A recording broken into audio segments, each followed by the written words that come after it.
and observe from the top of the 75-meter high lighthouse from the sea level. The angle of depression two ships are 30° and 45°. If one ship is exactly behind the other on the same side of the lighthouse, find the distance between the two ships.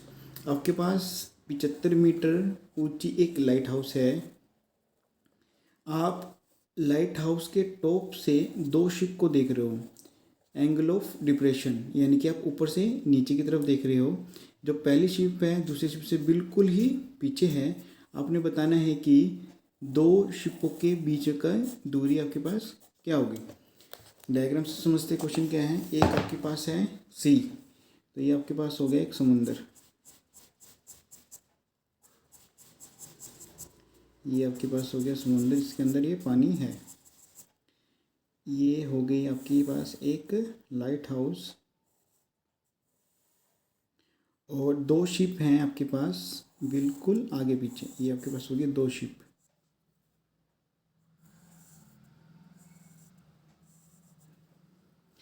आपने यहाँ पर खड़े होके angle of depression, ये आपके पास हो जाएगा horizontal level.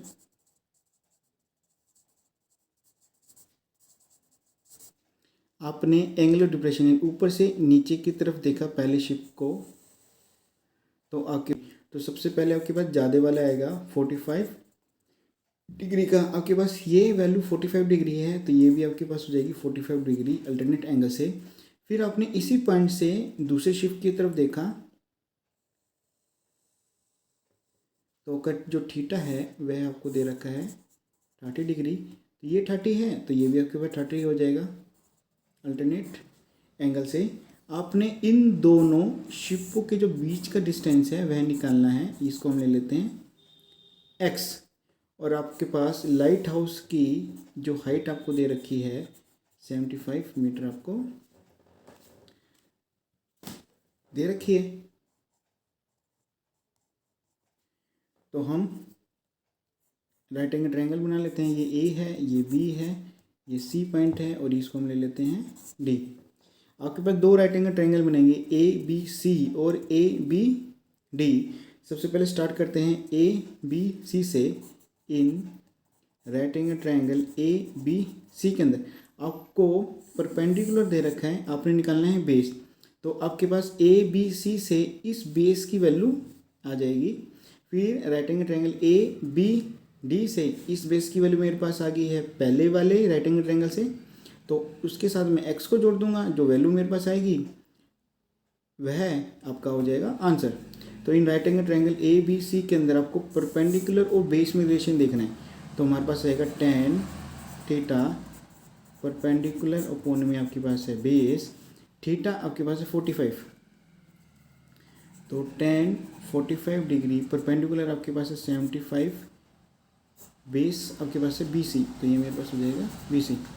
tan 45 की वैल्यू आपके पास होती है 175/BC बाय 1 कर देंगे, क्रॉस मल्टीप्लाई कर देंगे, तो BC की वैल्यू मेरे पास हो जाएगी 75 मीटर। तो मेरे पास BC की वैल्यू आ गई है 75 मीटर, यहाँ पर हम रख देंगे 75 मीटर। अब मुझे राइट एंगल ट्रायंगल ABD के अंदर देखना है, ABD के अंदर देखना है परपेंडिकुलर बेस में रिलेशन चाहिए। तो tan थीटा लग जाएगा, जो हमारे पास होता है परपेंडिकुलर अपॉन में बेस। थीटा आपके पास है 30 डिग्री, तो ये आ जाएगा tan 30 डिग्री। परपेंडिकुलर आपके पास 75 है, तो यहाँ पर मेरे पास 75 आ जाएगा।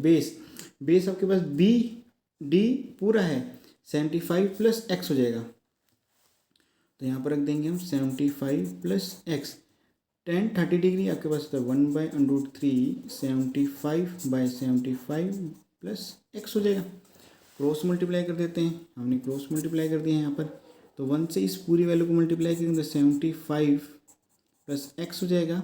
75 को मल्टीप्लाई करेंगे √3 से, तो 75/√3 हो जाएगा। x मेरे पास यहाँ पर आ जाएगा, ये 75 प्लस में इधर आके हो जाएगा माइनस में।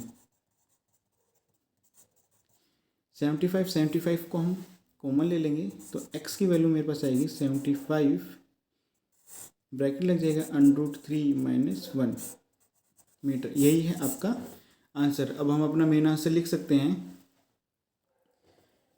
Distance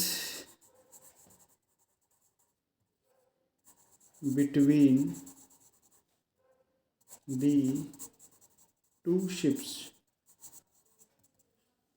75 (√3 - 1 metre. यही है आपका आंसर।